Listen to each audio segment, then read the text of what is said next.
عن المقداد بن عمرو رضي الله عنه قال Imam Ibn Sa'ad mengeluarkan riwayat dari sahabat Miqdad bin Amr radhiyallahu anhu, beliau berkata, Ana asartul Hakam bin Kaisan fa arada amiruna darba unuqi.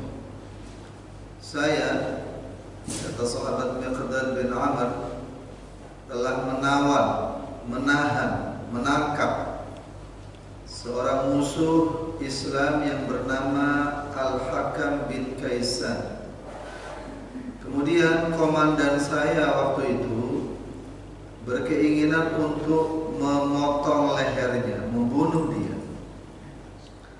Faqultu da'hu naqdam bihi ala Rasulillah sallallahu alaihi wasallam. Maka saya berkata, wahai komandan, biarkan saja, jangan dibunuh. Kita bawa saja dia ke hadapan baginda Rasulullah sallallahu alaihi wasallam. Faqadimna faja'ala Rasulullah sallallahu alaihi wasallam yad'uhu ila al-Islam fa'aqala. Faqala Umar, alama tukallimu hadha ya Rasulullah? Wallahi la yuslimu hadha akhir al-abad.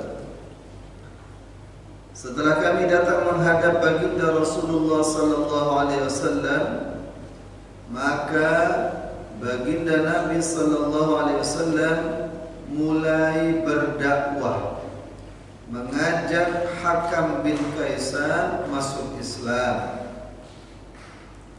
Dan setiap kali diajak menolak, diajak lagi menolak, berhari-hari.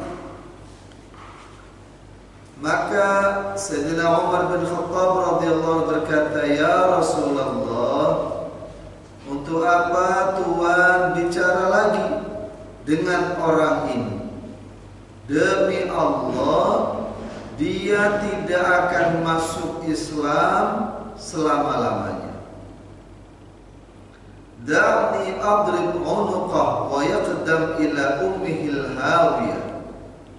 Biarkan saya, kata sahabat Umar, untuk memotong lehernya sehingga dia mati, dan biarkan dia masuk neraka.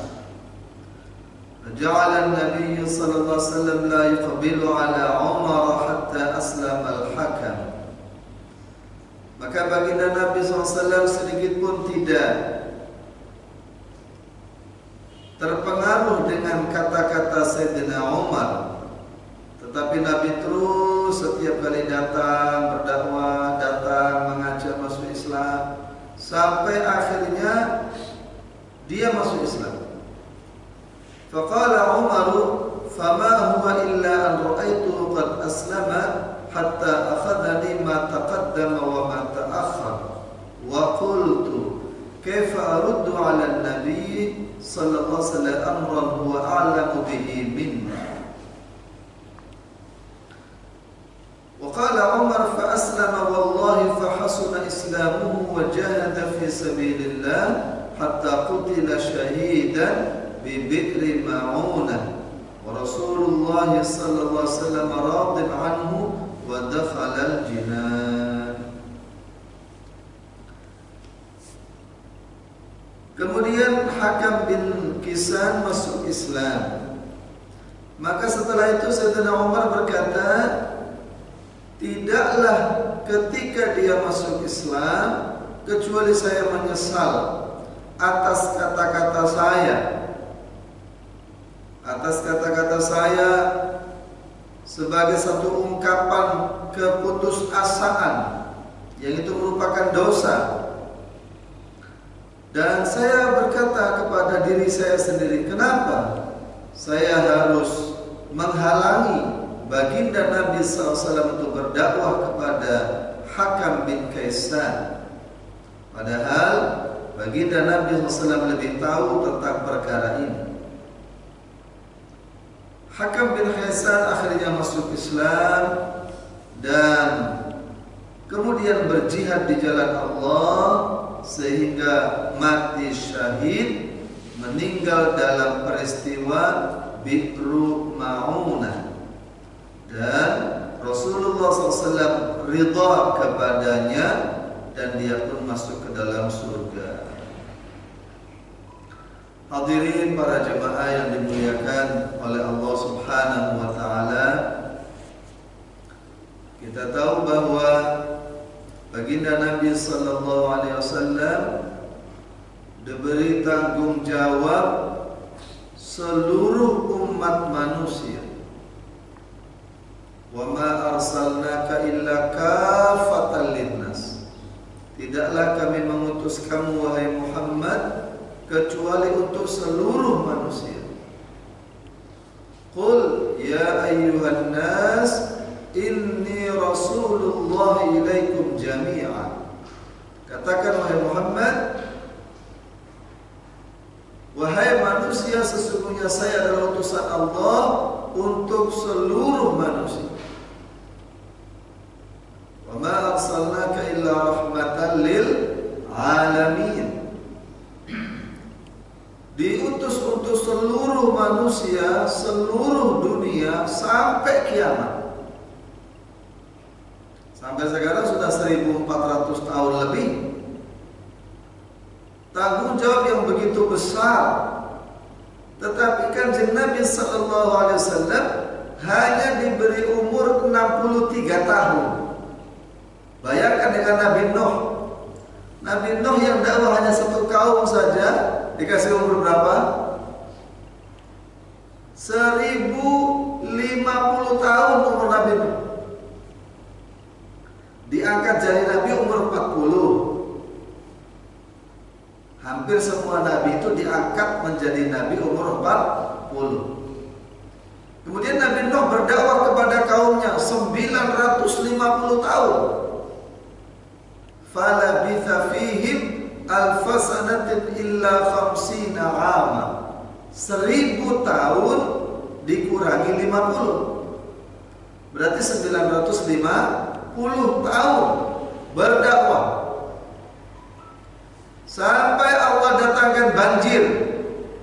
Yang selamat hanya orang-orang beriman yang ikut Nabi Nuh dalam perahu, kurang lebih 83 orang. Bayangkan, 950 tahun yang ikut hanya 83 orang. Jadi kalau di rata-rata 12 tahun dapat 1 orang. 12 tahun dapat 1 orang. Banjir itu terjadi selama 6 bulan. Jadi perahu itu terkatung-katung, terombang-ambing selama 6 bulan. Mulai 10 Rajab sampai 10 Muharram atau hari Asyura. Mendarat di Bukit Judi atau Gunung Ararat yang ada di Turki sana. Gunung yang salju sepanjang tahun. Dan sampai sekarang kapalnya Nabi Nuh itu terendam salju dan masih utuh. Setelah mendarat, Nabi Nuh alaihissalam hidup lagi 60 tahun. Jadi total umurnya 1050 tahun. Padahal hanya untuk satu kaum saja. Sedangkan Nabi kita Muhammad sallallahu alaihi wasallam diutus seluruh manusia, seluruh dunia sampai ke kiamat, diberi umur hanya 63 tahun. Itu pun mulai berdakwah setelah diangkat jadi nabi umur 40. Maknanya 40 tahun sebelum jadi nabi, Nabi belum berdakwah. Nabi berdakwah hanya 23 tahun. 23 tahun dibagi lagi periode Mekah dan periode Madinah. Periode Mekah berapa tahun? 13 tahun. 23 dikurangi 13 sisa 10. Nah yang Mekah 13 tahun ini dibagi 2. dakwah sembunyi-sembunyi dan dakwah terang-terangan. Dakwah sirriyah dan dakwah jahriyah. Bukan berarti sembunyi-sembunyi itu di balik pohon atau di balik tembok, bukan. Maksudnya dakwahnya itu orang per orang. Jadi kayak bahasanya apa kalau zaman dulu tuh ya? Di bawah tanah, ya, gerakan bawah tanah begitu. Ya, senyap-senyap. Jadi nggak demonstratif, tapi bergerak selama 3 tahun lamanya. Kemudian baru diperintah dakwah terang-terangan secara demonstratif. Sudah mulai di pasar-pasar ngumpulkan orang, di musim haji ngumpulkan orang gitu. Selama 10 tahun. Periode Mekah ini baik 3 tahun yang sembunyi-sembunyi dan 10 tahun yang terang-terangan, ini dakwah tanpa kekerasan, tanpa senjata, tanpa peperangan. Tak boleh. Maka di Mekah ini tidak ada perlawanan fisik, itu tidak ada sama sekali. Tak boleh memang. Baik ketika dakwah sembunyi-sembunyi maupun terang-terangan. Ketika Kanjeng Nabi Sallallahu Alaihi Wasallam dakwah kepada Sayyidina Ali. Sayyidina Ali ini ya masih sepupu dengan Nabi. Umurnya jauh. Kanjeng Nabi sudah 40 tahun, Sayyidina Ali baru kira-kira 8 tahunan, umur 8 tahunan. Sayyidina Ali umur 8 tahunan. Kanjeng Nabi sudah 40 tahun. Setelah Kanjeng Nabi berdakwah kepada Siti Khadijah masuk Islam, kepada Abu Bakar masuk Islam, lalu Sayyidina Ali didakwahi, "Wahai Ali, saya ini sekarang sudah diangkat jadi utusan Allah. Maka hendaknya kamu beriman, bersyahadat bahwa tidak ada Tuhan selain Allah dan aku adalah Rasulullah." Sayyidina Ali dia gini ya, saya ini 100% percaya dengan jenengan. Orang yang jujur, orang yang baik, orang yang luar biasa di mata saya. Tapi kalau harus ikut panjenengan, saya tak ngomong bapak dulu. Saya tak ngomong bapak dulu. Katakan saja, "Oh jangan ngomong bapak. Kalau kamu masih belum siap ikut, tidak usah ngomong bapak dulu, supaya tidak rame-rame." Dalam riwayat lain, Sayyidina Ali memang tidak bilang kepada bapaknya, tapi besoknya langsung masuk Islam. Dalam riwayat lain, Sayyidina Ali tetap ngomong dengan Abu Thalib. Apa kata Abu Thalib? "Ali, ikuti Muhammad. Tidaklah dia mengajak kecuali pada kebaikan. Ikut." Jadi dakwahnya secara perorangan, secara sembunyi-sembunyi, tidak terang-terangan. Begitu Kanjeng Nabi SAW berdakwah mulai terang-terangan, luar biasa pertentangannya. Ada seorang pelancong dari Yaman, namanya Munib Al-Azdi. Waktu itu zaman jahiliyah, kata dia. "Saya datang dari Yaman ke Mekah.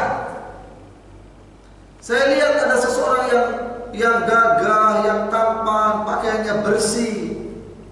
Dia berjalan menjumpai orang per orang, kelompok per kelompok. Dia datangi, mengajak manusia, ya ayuhan nas, qulu la ilaha illallah tuflihu. Wahai manusia, ucapkan la ilaha illallah. Terimalah la ilaha illallah. Yakini la ilaha illallah. Hiduplah dengan la ilaha illallah. Tuflihu, maka kamu akan sukses." Apa kata Munib Al-Azdi? Maka orang-orang ini yang didatangi oleh Kanjeng Nabi sallallahu alaihi wasallam, faminhum man sabba. Di antara mereka ada yang ketika ketika diajak beriman, diajak masuk Islam, mereka mencaci maki Kanjeng Nabi sallallahu alaihi wasallam. Caci maki, dihinakan, direndahkan. Ada yang mau mendekat, tapi ternyata mendekat itu untuk apa? Begitu dekat dengan Kanjeng Nabi, tiba-tiba dia meludah ke wajah Kanjeng Nabi sallallahu alaihi wasallam. Wa minhum man tafala fi wajhi. Dikira mendekat tuh mau masuk Islam, ternyata mau meludahi wajah Kanjeng Nabi. Kalau dari jauh kan nggak bisa meludahi. Wa minhum man hatha alaihi turab. Di antara mereka ada yang datang kepada Nabi dengan membawa tanah lalu dilemparkan ke wajah Nabi, ke badan Nabi.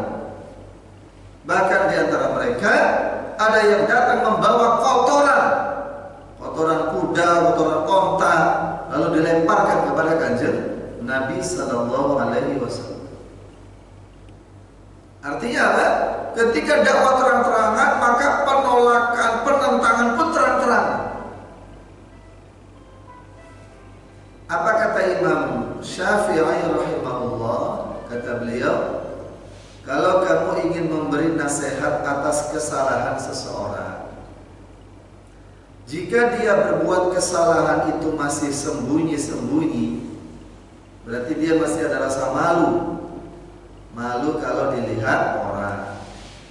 Ketika dia bermaksiat itu masih sembunyi-sembunyi, maka kalau kamu ingin memberi nasihat, berilah juga nasihat sembunyi-sembunyi. Beri nasihatnya pribadi-pribadi. Tapi kalau dia bermaksiat terang-terangan, maka berikanlah dia nasihat juga terang-terangan. Sebab kalau dia bermaksiat sembunyi-sembunyi, kemudian kamu tegur, kamu nasihati terang-terangan, itu sama dengan mempermalukan dia.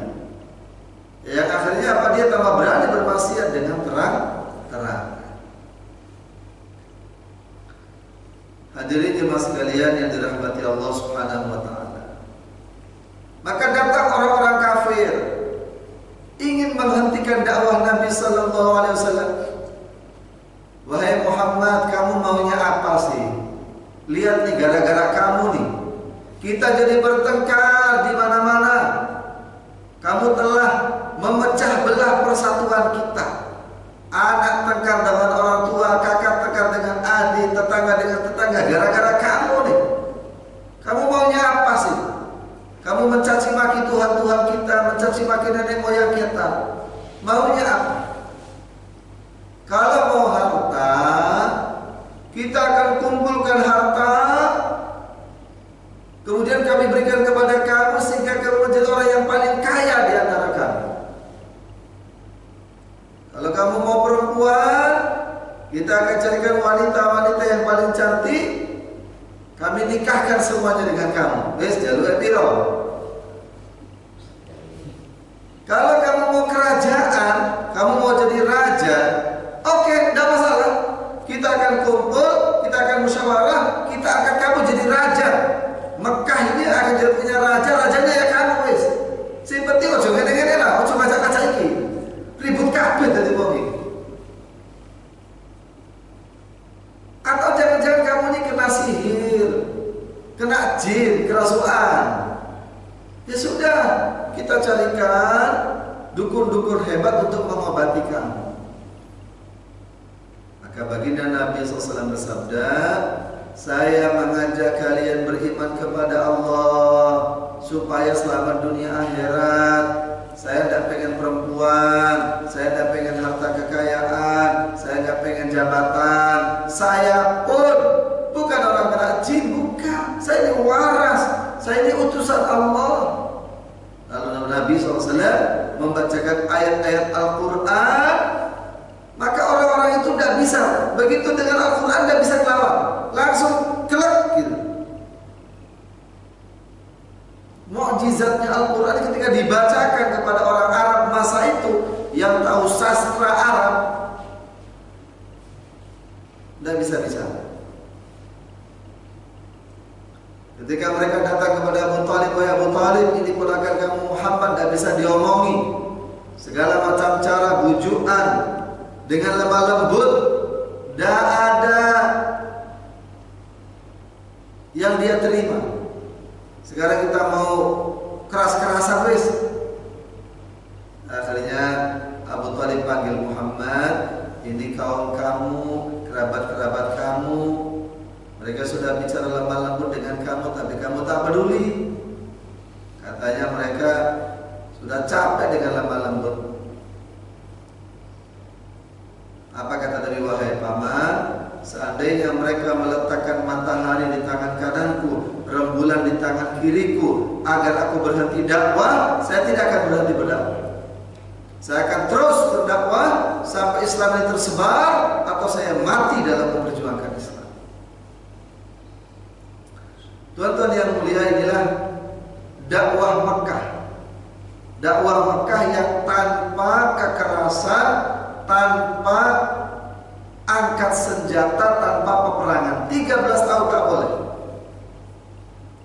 Banyak sahabat ditangkap, disiksa, banyak.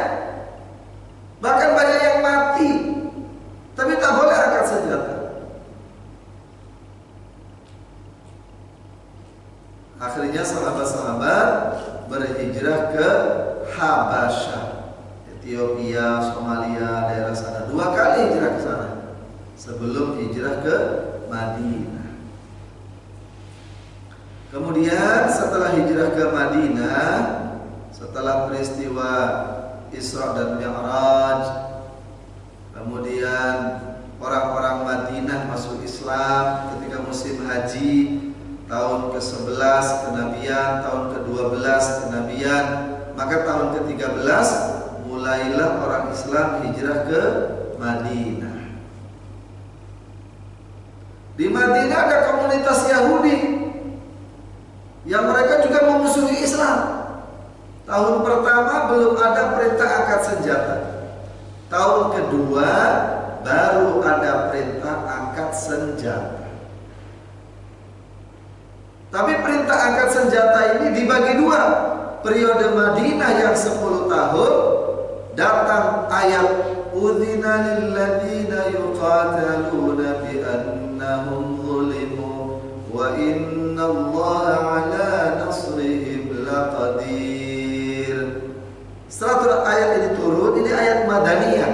Orang Islam boleh angkat senjata, boleh melawan, boleh perang, tapi gak boleh nyerang duluan. Jadi peristiwa perang Badar, peristiwa perang Uhud, peristiwa perang Khandaq itu sifatnya bertahan. Belum ada perintah menyerang, itu artinya posisi jemput boleh atau belum boleh. Sampai tahun ke-4 Hijriah ada serangan, bertahan dengan senjata terus. Setelah tahun ke-4 peristiwa perang Khandaq atau perang Parit, barulah Nabi mengatakan, "Sekarang kita yang menyerang. Selama ini kita diserang terus, kita yang bertahan. Sekarang kita yang akan nyerang, kita yang akan jemput bola." Maka mulai Nabi kirim kanan, kiri, depan, belakang terus. Hadirin yang mulia, dakwah ini mengajak manusia kepada Allah. Ini adalah fungsi utama risalah dan nubuwah. Jadi kalau dikatakan Islam tersebar dengan perang, salah. 13 tahun itu tidak ada perang di Mekah, tidak ada. Di Madinah pun turun ayat boleh angkat senjata, itu sifatnya untuk bertahan, menahan diri, menyelamatkan diri selama 4 tahun. Tapi karena orang Arab semakin banyak yang memusuhi Madinah, memusuhi orang-orang Islam, maka akhirnya turun izin untuk menyerang lebih dulu. Seperti di Indonesia, Masya Allah, Islam berkembang di Jawa Barat, sampai muncul kerajaan Cirebon, kerajaan pertama di Jawa Barat, kerajaan Islam. di Jawa Barat itu tanpa peperangan. Karena memang yang mendirikan Cirebon itu Pangeran Walang Sungsang. Pangeran Walang Sungsang itu anaknya Prabu Siliwangi. Tidak ada peperangan dalam menyebarkan Islam di wilayah Jawa Barat, tidak ada. Berdirinya kerajaan Cirebon tanpa peperangan. Begitu pula dengan Demak, dengan Raja Pertanyaan dan Patah. Raden Patah anaknya siapa? Anaknya Brawijaya V. Sehingga ketika dia mendirikan kerajaan Demak, itu atas izin bapaknya, bukan dengan peperangan. Jadi semuanya dengan damai. Dakwah adalah fungsi utama risalah dan nubuwah. Ketika dakwah itu mentok, tidak ada solusi lain kecuali perang, baru perang diambil sebagai alternatif. Kadang-kadang orang-orang yang benci dengan Islam ini mengatakan Demak memberontak Majapahit, menggulingkan Majapahit. Bukan. Majapahit yang diserang oleh Demak itu bukan Majapahit yang dikuasai oleh ayahnya Raden Patah. Ketika Majapahit diserang oleh kerajaan Kediri, dijajah oleh kerajaan Kediri, dikuasai oleh Kediri, baru Demak melawan Majapahit. Tapi Majapahit yang sudah dijajah oleh Kediri, isinya orang Kediri yang lebih ganas, lebih brutal daripada orang Majapahit sendiri.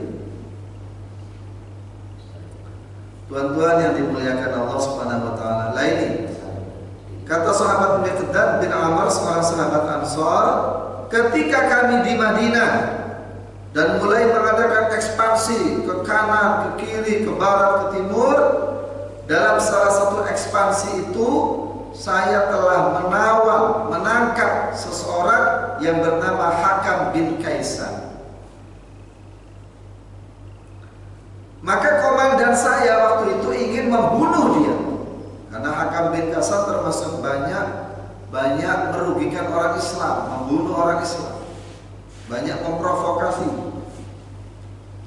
Maka saya, kata sahabat Miqdad, jangan komandan, jangan dibunuh, biar kita bawa saja ke Madinah, nanti terserah Kanjeng Nabi mau diapakan. Ini memang penjahat perang, Hakam bin Kaisan. Ternyata setelah sampai di Madinah, berjumpa dengan baginda Nabi SAW, Kanjeng Nabi mengajak dia masuk Islam. Ucapkan la ilaha illallah, Allah yang menciptakan kita, Allah yang memelihara kita, memberi rezeki kepada kita, menciptakan langit, bumi, segala sesuatu manusia. Manusia dicukupi hidupnya di dunia yang sementara, nanti mati, setelah mati ada akhirat. Ini inti dakwah para nabi. Pertama bicara tentang tauhid, yang kedua bicara tentang akhirat. Setelah dunia ini ada akhirat nanti. Kalau kita beriman kepada Allah, ibadah kepada Allah, taat pada Allah, kita selamat dunia akhirat, bahagia dunia akhirat. Tapi kalau kita tidak mau beriman kepada Allah, tidak mau taat pada Allah, masalahnya dunia dan akhirat. Orang kadang-kadang banyak masalah, hidup bunuh diri ya, dikiranya kalau sudah mati selesai masalah. Itu di sana tuh masalahnya lebih besar. Nabi berdakwah kepada dia, setiap kali didakwah menolak, didatangi lagi, menolak lagi, didatangi lagi, menolak lagi, berkali-kali. Maka ini namanya mizaj dakwah. Mizaj dakwah. Karakter dakwah ini begini, berkali-kali. Makanya coba ayatnya. Wal 'asri, demi masa, innal insana, sesungguhnya manusia, lafi khusrin, benar-benar dalam kerugian, illalladzina amanu, kecuali orang yang beriman, wa amilus shalihat, dan beramal saleh. Belum cukup dua ini untuk lepas dari kerugian. Wa tawasau bil haq, saling berwasiat, saling menasehati, saling mengajak pada kebenaran. Terus wa tawasau bis sabri. Secara nahwu, Pak, ilmu nahwu nih, ilmu gramatika Arab, seandainya watawasau ini satu kali saja itu sudah cukup. Watawasau bil haqqi was sabri, dan saling berwasiat dalam kebenaran dan kesabaran. Cukup dah? Cukup, gak perlu watawasau dua kali secara bahasa. Saling berwasiat, saling mengingatkan, saling mengajak dalam kebenaran bil haqqi was sabri. Cukup. Tapi ternyata Allah maunya enggak begitu. Maunya Allah watawasaunya dua kali. Untuk apa? Memang dakwah itu harus diulang-ulang. Ngajak itu harus berulang-ulang. Enggak cukup sekali terus ngajak lagi. Seperti kata Nabi berdakwah kepada Hakam bin Kaisar. Sampai Sayyidina Umar berkata, ya Rasulullah, untuk apa bicara lagi dengan orang ini? Wis tak pateni aja. Adrib unuqa, biarkan saya potong leher dia. Sembelih aja wis.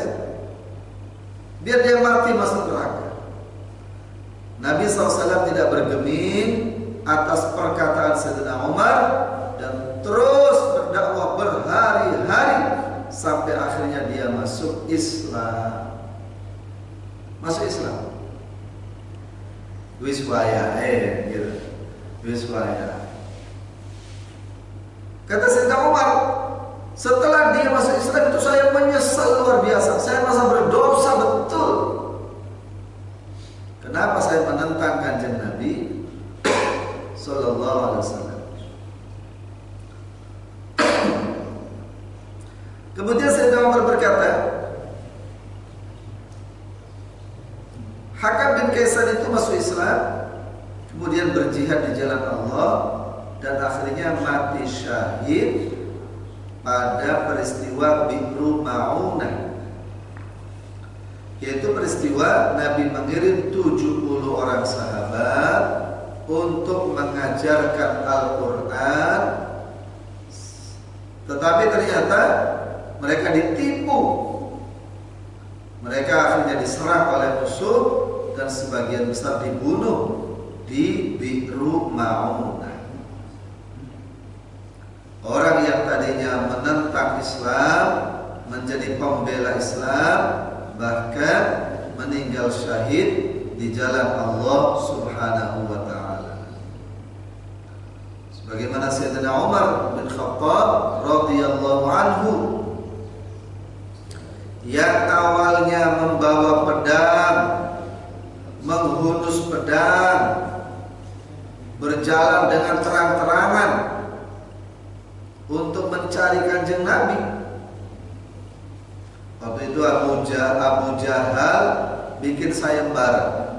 Siapa yang membunuh Muhammad tak kasih 100 onta.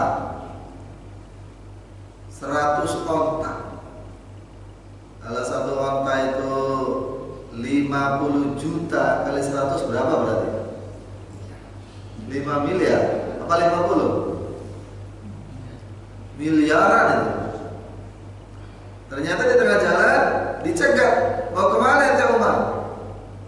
Saya mau bunuh Muhammad yang sudah bikin banyak masalah. Oh, nggak usah kamu mikirin Muhammad, wong adikmu sudah ikut Muhammad.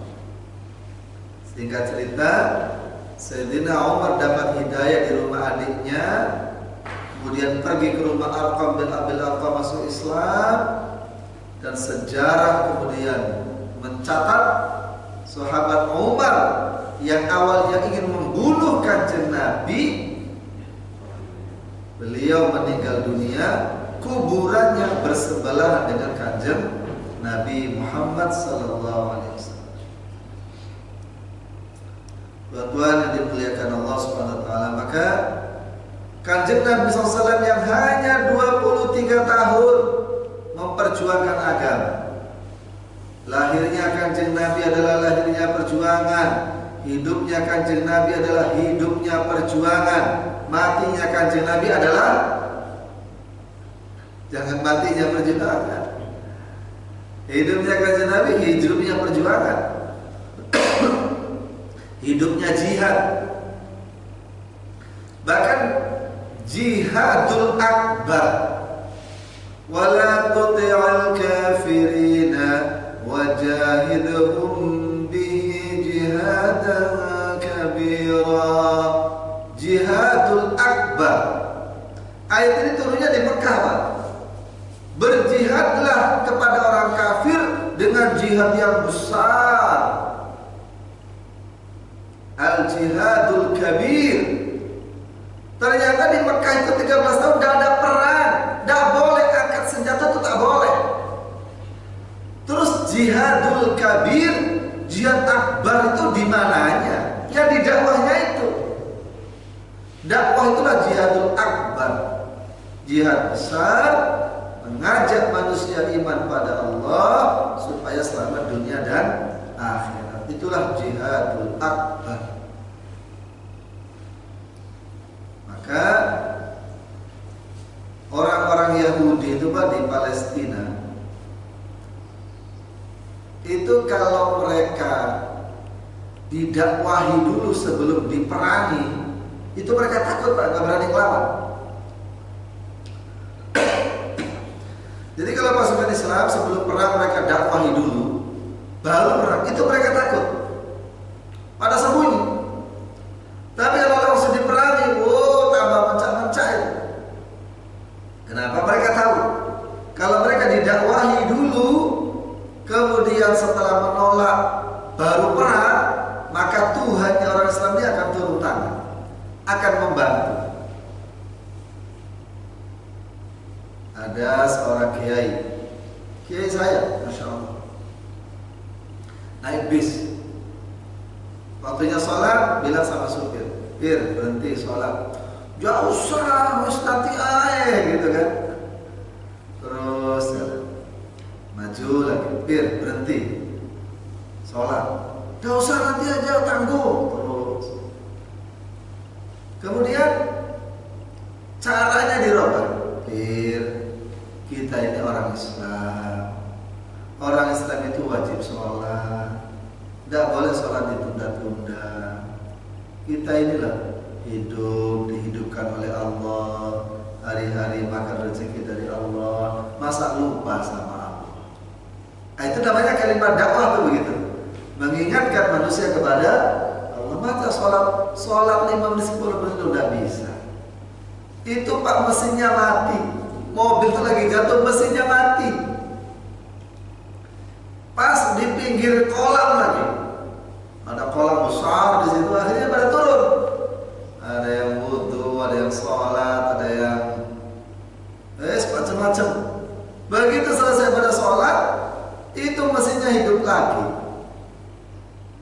Namanya pertolongan Allah Subhanahu wa Ta'ala. Demikian, mudah-mudahan dengan meninggalnya Nabi, ini bukti estafet dakwah telah berpindah. Lahirnya Nabi, lahirnya dakwah, lahirnya perjuangan Islam. Hidupnya Nabi, hidupnya dakwah, hidupnya perjuangan Islam, hidupnya jihad. Meninggalnya Nabi adalah berpindahnya estafet perjuangan dari Nabi SAW kepada para sahabat, sahabat kepada para tabi'in, tabi'in kepada para tabi'in, seterusnya. Sekarang yang ada di dunia ya kita ini sekarang. Kita mau nuntut sama siapa? Kalau kita ikut memikirkan agama, kita pikirkan diri kita, keluarga kita, anak kita, kawan-kawan kita, maka agama akan sampai kepada anak cucu kita. Mudah-mudahan Allah SWT bisa membimbing kita, membimbing semua orang Islam untuk belajar mengorbankan harta diri dan waktu di jalan Allah untuk memperjuangkan agama Allah Subhanahu wa Ta'ala. Wallahu a'lam bishawab. Bismillahirrahmanirrahim. Alhamdulillahirabbil alamin.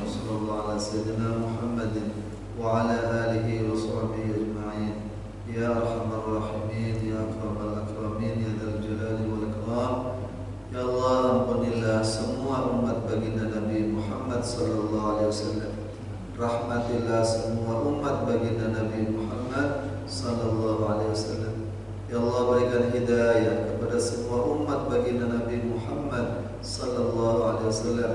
Berikan pertolongan, kebaikan, kemudahan kepada seluruh umat baginda Nabi Muhammad sallallahu alaihi wasallam. Allah bimbinglah kami, bimbinglah anak-anak kami, jagalah kami, jagalah anak-anak kami dari segala fitnah-fitnah akhir zaman, godaan-godaan syaitan. Ya Allah, hidupkan kami dengan iman, matikan kami dengan iman, bangkitkan kami di akhirat bersama orang-orang beriman, kumpulkan kami bersama baginda Nabi Muhammad sallallahu alaihi wasallam. Rabbana atina fid dunya hasanah wa fil akhirati